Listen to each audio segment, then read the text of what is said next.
Hi అండి, ఈరోజు మనకు స్పెషల్ వచ్చేసి కుక్కర్లో చాలా సింపుల్గా రొయ్యల బిర్యానీ అయితే చేశాను. ప్రాసెస్ చాలా ఈజీ, ఏం లేదండి.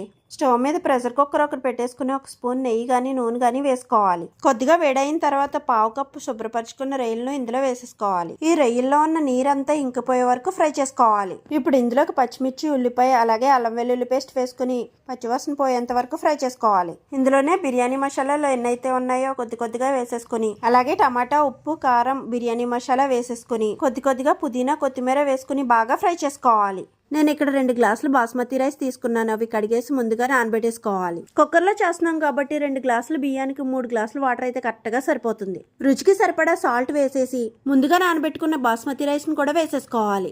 బాగా కలిపేసి మూత పెట్టేసి 2 విజిల్స్ వచ్చే వరకు ఉడికించుకోవాలి. ఇలా 2 విజిల్స్ వచ్చిన తర్వాత ప్రెషర్ అంతా పోయిన తర్వాత ఓపెన్ చేస్తే ప్రాన్స్ బిర్యానీ అయితే రెడీ. ఈ ప్రాన్స్ బిర్యానీ చేయడం చాలా సింపుల్, టేస్ట్ అయితే సూపర్.